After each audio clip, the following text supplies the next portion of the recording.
Hello everyone. Today in this video I am going to tell you some more features, some more functions of Python dictionaries.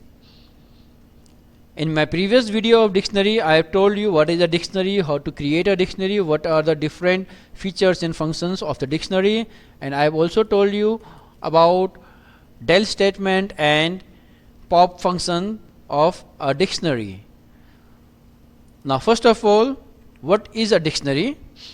Now dictionary are mutable unordered collection with element in the form of key value pair that associate key to value. So if you want to display a value, you have to type its key. We don't have any index number in dictionary, we have a key value pair. So if you want to display the value, you have to specify its key. So let's create a dictionary first. So suppose this is the dictionary that we have created. So if I write dict1 plus within the square bracket slash operator 3, so it will display me the value which is associated with the key 3. Therefore it is displaying 3 because this 3 is a key and this 3 is the value. The 3 is associated with this 3. So when I am typing dict3 giving this command, automatically the value associated with the numeric 3 is being displayed. If I in my previous videos I have also told you how to add or update a dictionary. So suppose you want to add a new value in the dictionary, so you can write dict1. If it is a numeric key, you can directly write that key, but if it is a string key, suppose it is a name, so name is a string, so you can write name over here and you can give any name. Suppose raw voice is the name. So now dict1, it is displaying me the key as well as the value. Also the new key is that new key value pair that I have made, it is being displayed. So this is the new key value pair that I have just created in dictionary 1. Now today the first topic that I will cover will be membership operator. So there are two membership operator. First one is your in and second one is not in. So if you want to find existence of a particular key or value in dictionary, you can use in or not in operator, not in membership operator. So these are the two membership operator which are used to find or to check the existence of a key. If the key is there, it will display true. If it is not there, it will display false. You can also check for the existence of a value in a dictionary also with the help of in and not in membership operator. Let's see that with an example. Like suppose I want to see whether the one key is present in dictionary dict or not, dict1.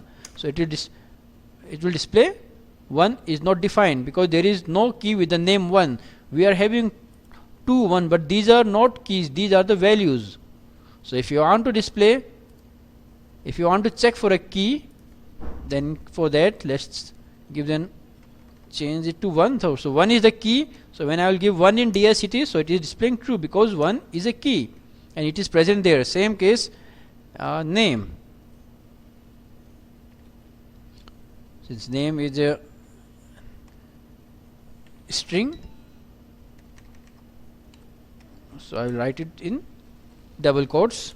String value you have to write within double or single quotes. So it is displaying true because name is there.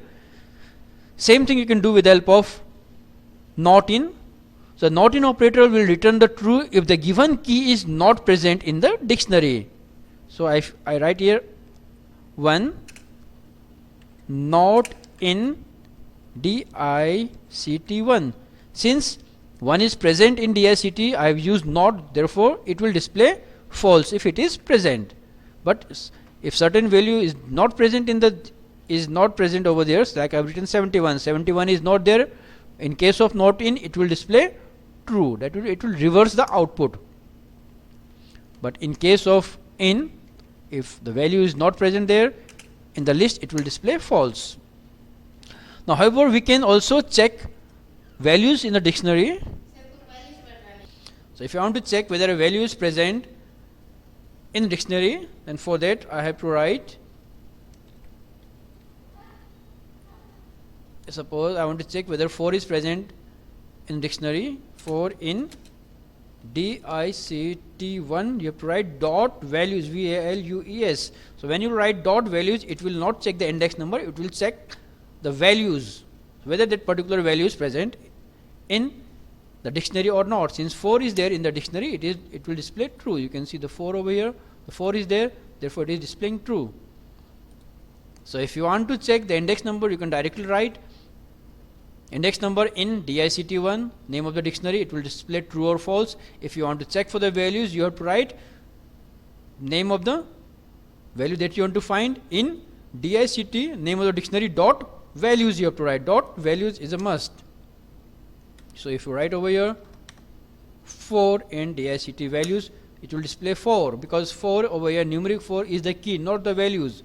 But if I write over here REVESS, Ravesh, in DICT1 dot values, so it will display true, since the value is present in the dictionary.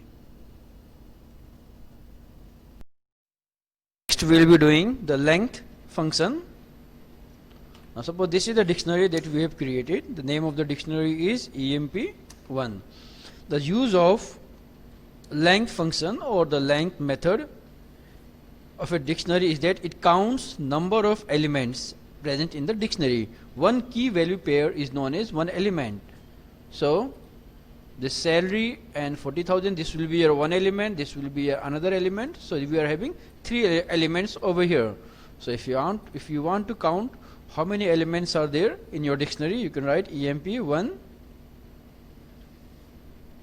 So you can write and length of EMP1. So it will display 3, since there are 3 elements. You can also use print command, print length of EMP1. So 3 command. So there are 3 elements.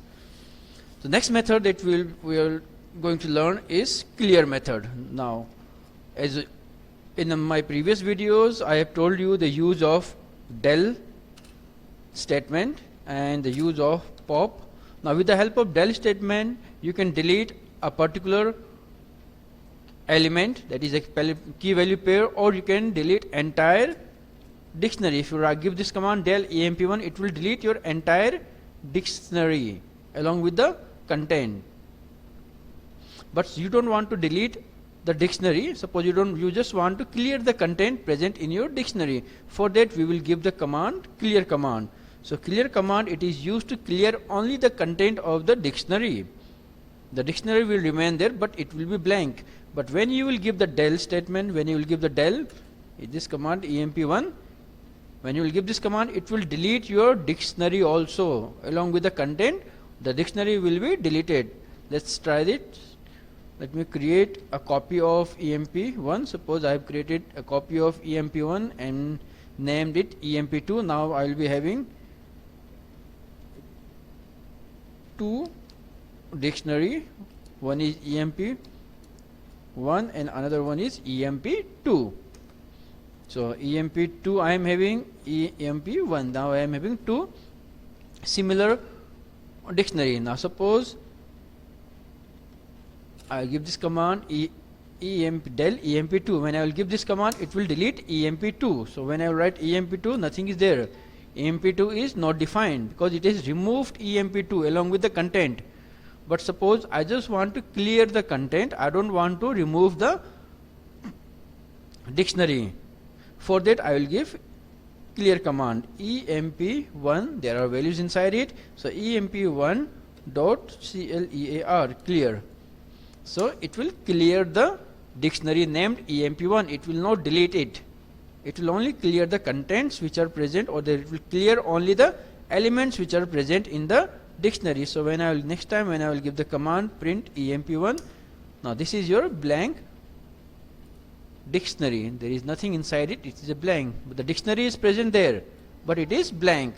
So clear command, it is used to clear the dictionary, whereas delete, it deletes your dictionary. With the help of pop, you can delete a particular element, one element at a time, but with the help of clear, you can clear entire dictionary. So the clear function removes all the elements of a dictionary and makes it empty, while del statement removes the complete dictionary as an object. After del statement with a dictionary name, that dictionary object no more exists, not even empty dictionary.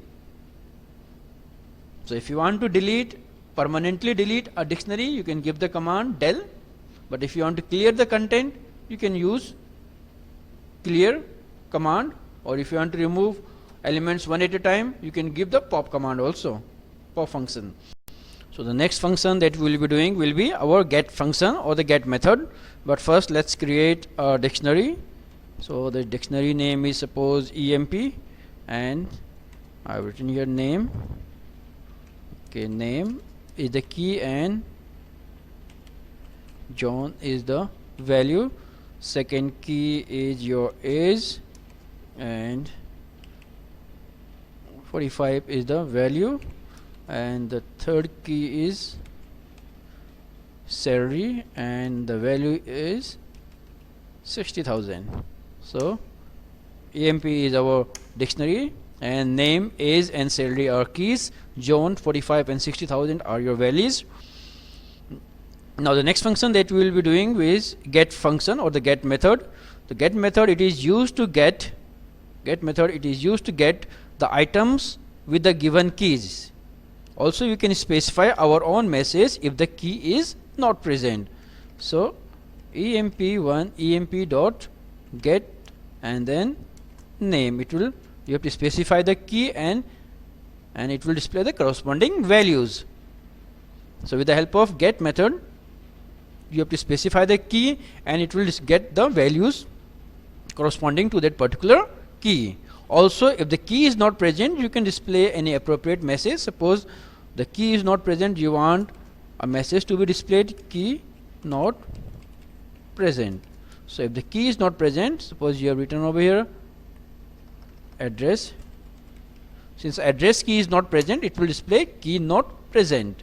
So this is the use of your get method. It is used to get or access a value with a given key. Also you can specify your own message if the key is not present. So next method that we will be using is item method.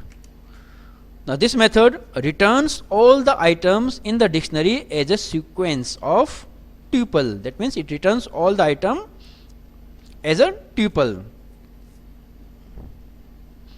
Let's try this. EMP1 was our dictionary. Suppose you want to use this function called item. You have to use it in this manner. Create a variable and then emp dot item. Emp dot item, name of our. Okay, let's see, there is some spelling mistake. Okay, it's items, not items. Okay, so it's emp1 dot items. So when you print x command, so you can see over here, these are your tuples. This is a sequence of tuples. You can see the small brackets. The values of tuples are always inside small brackets. This is your tuples. Tuples, T-U-P-L-E-S.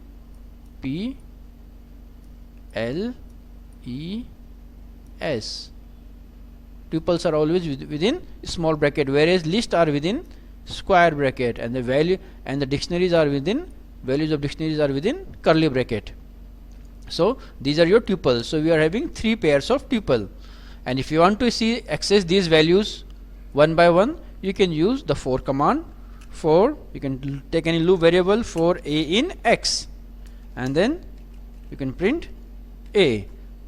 So the first value will come inside a, then you can print a, then next time the next value, next key value pair or the next tuple will be stored inside a. You can use that particular tuple. Next, the last tuples will be stored inside a, and then you can print it.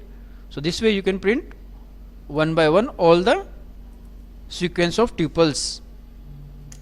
So you can see over here, it is printing all the sequence of tuples one by one. order may change, because since dictionary is unordered and the tuples are present inside dictionary, so that their order can change, but it will display all the tuples which are present, which you have created with the help of items function. So this method, items method, it returns all the items in the dictionary as a sequence of key value tuples.